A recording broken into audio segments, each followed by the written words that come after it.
best investigators I had. But? She's different. In what way? In every way. Something wrong with the report? Anything you chose not to disclose? He's clean, in my opinion. He's honest. Our credibility isn't dead yet. Mine is.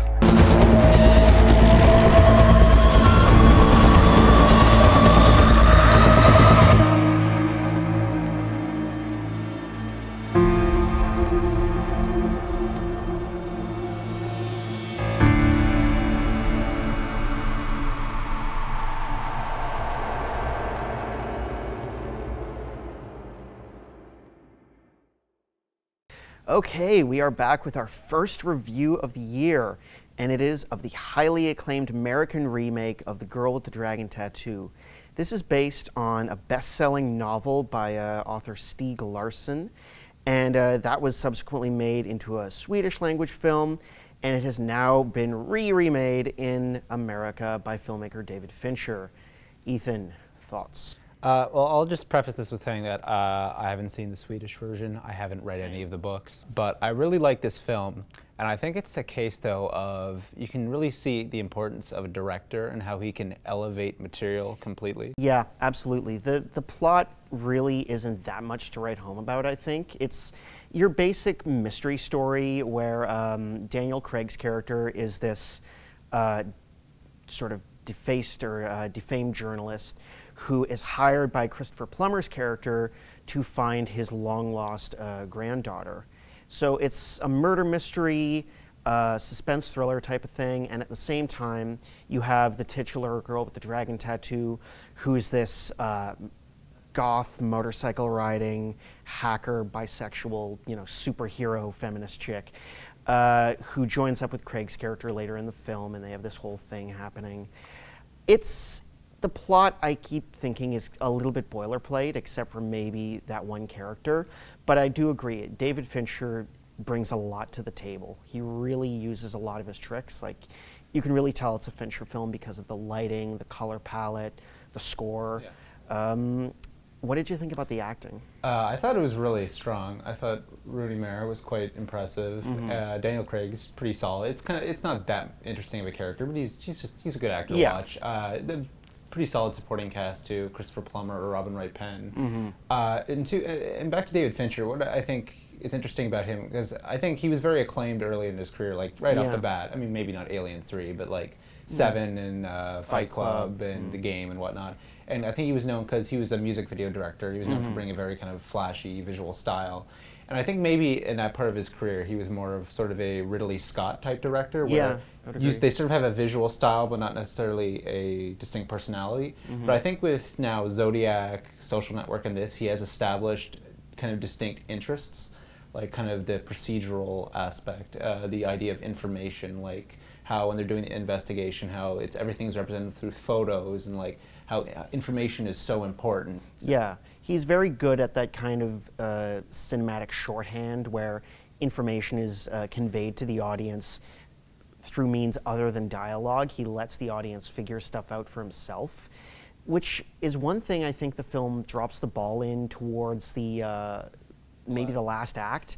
That's one of my major problems with this film is in the towards the last half hour of the film, you have the big thrilling climax, but then it keeps going for maybe another 15 to 20 minutes, and I think it could have been cut down by about 5 minutes, maybe more. Yeah, when I initially saw it, I felt kind of the same way, but I think thinking about it since then, I kind of like the emotional aspect of it. It still is a little rushed, but at least I think the very ending is quite good. Oh yeah, the ending scene is fantastic.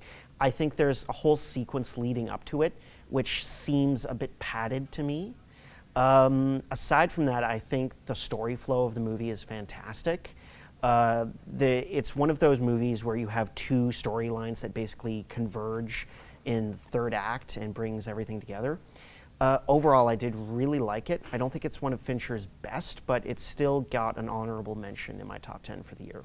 And best use of Enya ever. Sail away, sail away, sail away. That song was creepy enough as it is.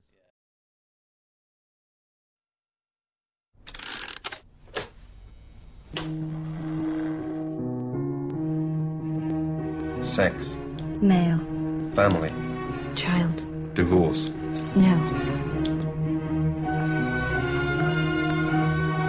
Professor Freud. Dr. Jung, I've simply opened a door.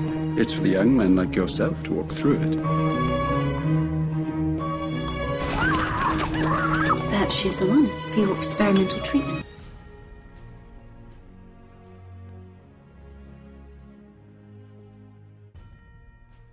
David Cronenberg has certainly established himself as one of Canada's most important directors.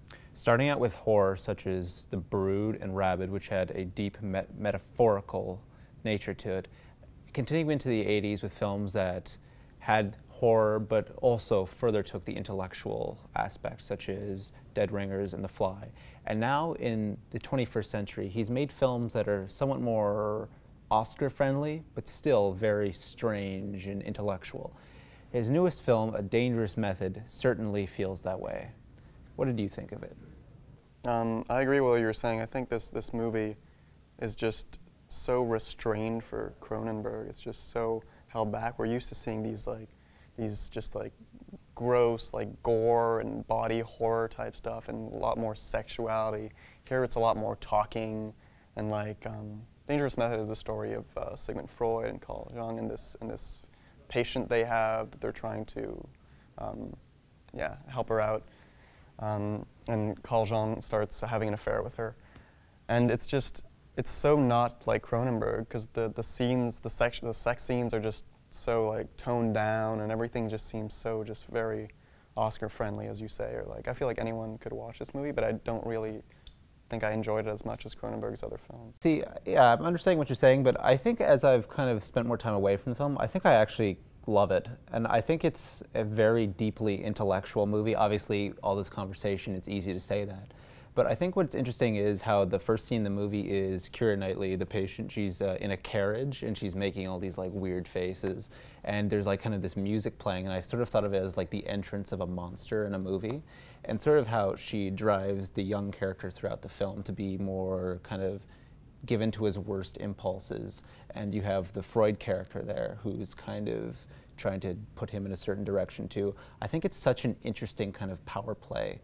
And Cronenberg, I think his direction is very, it's very subtle, but it's very strong. He uses a lot of deep focus. It's always, he's keeping every character in attention in a way.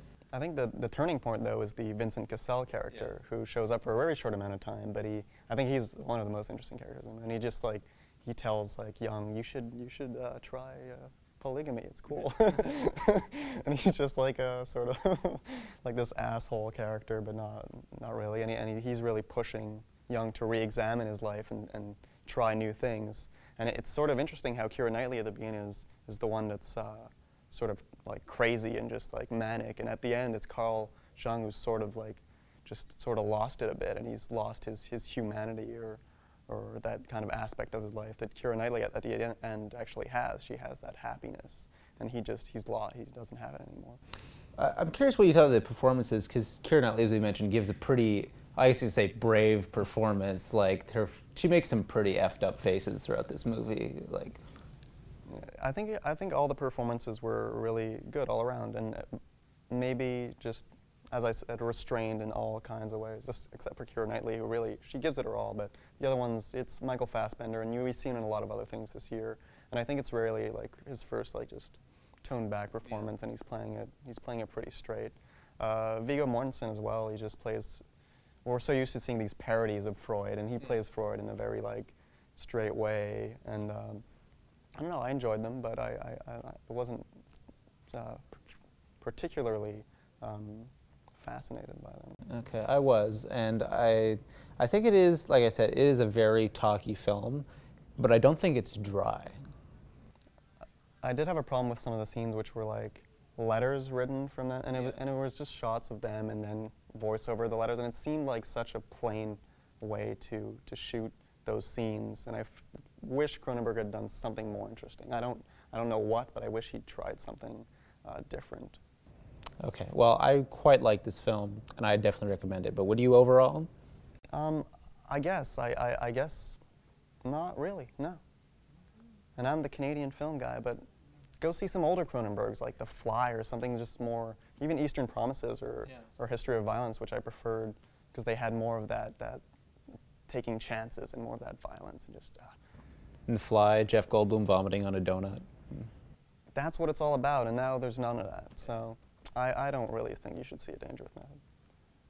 That's our review.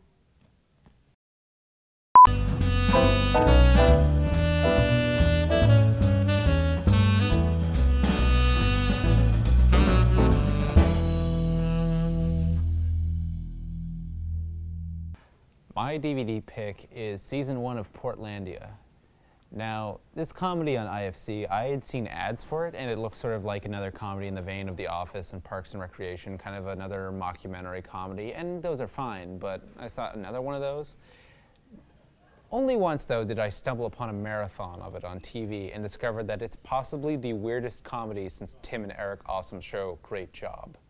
Starring Saturday Night Live's Fred Armisen and Sleater-Kinney guitarist Carrie Brownstein, they play essentially multiple characters in a sketch comedy set in the city of Portland, Oregon. Guest stars include Showgirls and Twin Peaks star Kyle MacLachlan, as well as Gus Van Sant playing himself. Trust me, this is one of the strangest and funniest comedies I've seen in a while. Check it out. My DVD pick for this week is the 6th volume of Futurama, which came out on December 20th. For some reason, they decided to split this season up into 2 halves and show 1 half each year. This is the second half of the new season, and it is just as funny as you remember. And yeah, it's still funnier than The Simpsons. The new season has some great episodes, and the DVD is out now. I definitely recommend you pick it up, especially if you're a fan of the show.